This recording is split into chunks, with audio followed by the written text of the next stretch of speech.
G'day guys, Carl here from Athletes Authority, and today I'm with Blaise.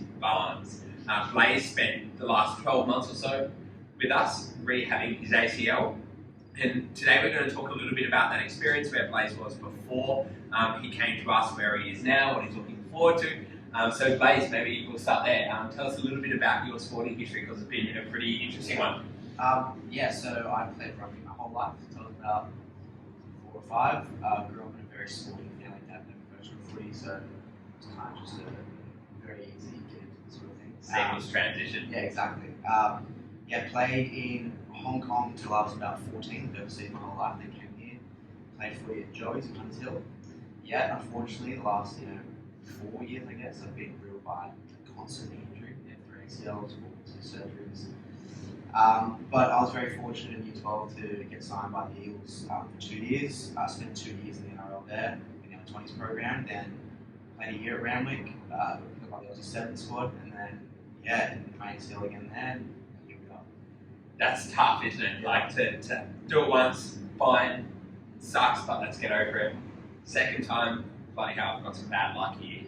But then a third time, what does it take in terms of a mindset to have 3 ACL injuries and be determined that you weren't going to let that be the story that you told about your career, and that you're going to get back? And tell me a bit about that. What goes through your head? The first 2 times weren't that tough. The first time I did it in Year 12, and obviously initially I was kind of, my last year of school, can't play footy, but I had a lot of things going on in the HSC my last year of school, so there were a lot of distractions there. The second time, that was tough, but I also had a lot going on. I freshly signed with the Eagles, so I had that my first year out of school, living on my own for the first time, I had uni, so distractions. The third time was tough. Like the second time I thought I did everything right. The third time I didn't know what happened. Just mentally, it's really took a toll on me. That last one was probably the hardest to come back from. I went through a lot, but I guess I've always wanted to succeed in footy. So I've never ever been the sort of person to give up. So it's been tough, but it's never been tough to kind of give up this way. And that's when we met you. We met you just after the 3rd surgery. Yeah. What exactly about this as a facility in private practice and private kind of sector was something that appealed to you? Why did you want to come here as opposed to anywhere else in Sydney for an ACL? Well, the way I actually got involved in this was I saw Timmy's Instagram, the ACL guy. He's the ACL guy. Yeah, I've been following that since I did my first ACL. And I just reached out to him just for some advice, not thinking I was going to get involved in the program or anything. But straight away reached out, literally within 5 minutes gave me a call, so I could sit down and have a chat. That's probably the one thing that grabbed me, just the whole, I want you to, I want you to get on the field, I want you to do well, I'm doing everything for you. It's not, pay some money on some physio treatment, it's just one of it's for you, and that's why I came.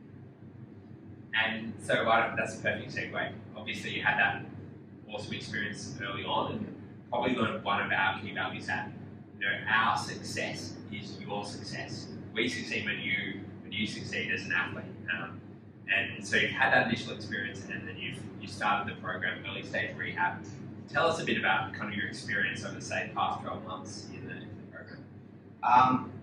So the first few months was very, it's very boring, I hate to say it. It is, isn't it? I was at Blaise for 6 weeks, but thankfully Seaton kind of gave me some things to really stimulate my mind, so I wasn't lifting the bench press 7 days a week. It was kind of, the program was different. I had some days where I was doing some stuff on my other leg.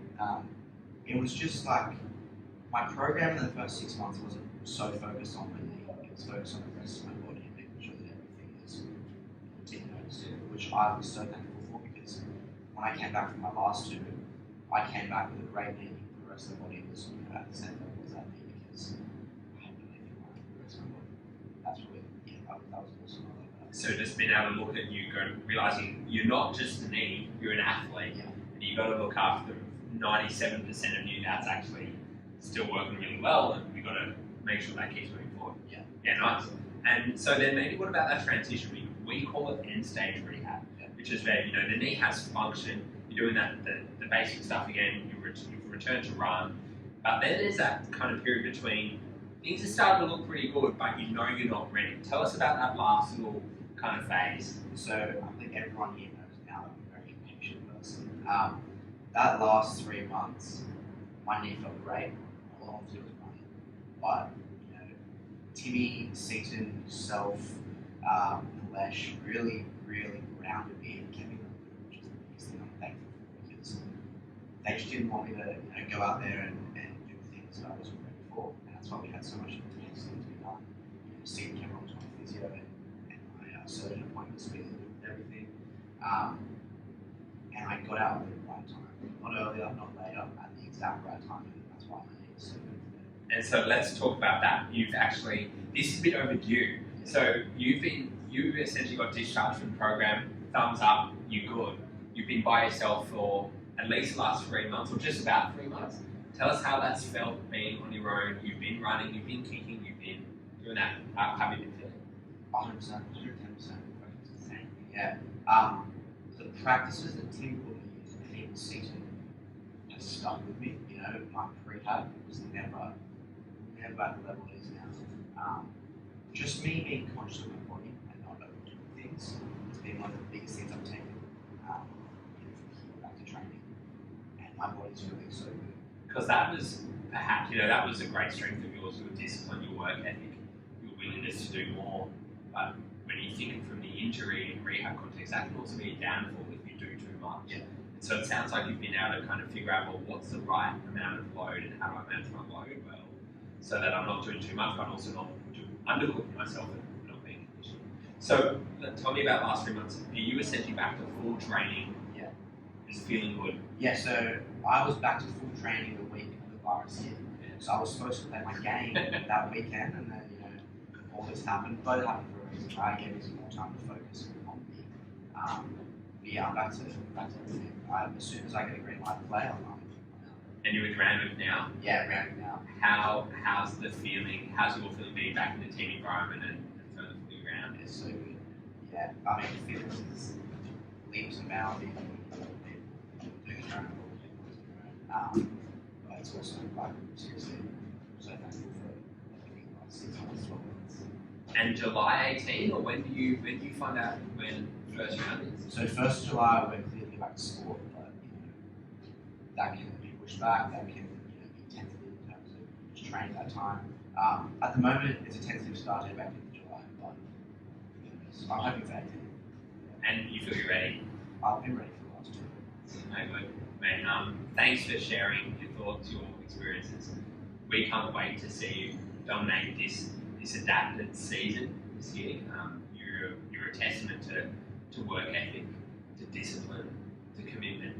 I don't think, honestly, that many people could get through what you've been through. Now, I know you said the first 2 weeks, the distractions and all that, but what you've done and your commitment to the big vision and not letting what big obstacles hold you back is not only going to help you in sport, it's going to help you in life. Because that's exactly what life is overcoming bigger and bigger obstacles and getting strong throughout the process. I know you're going to have some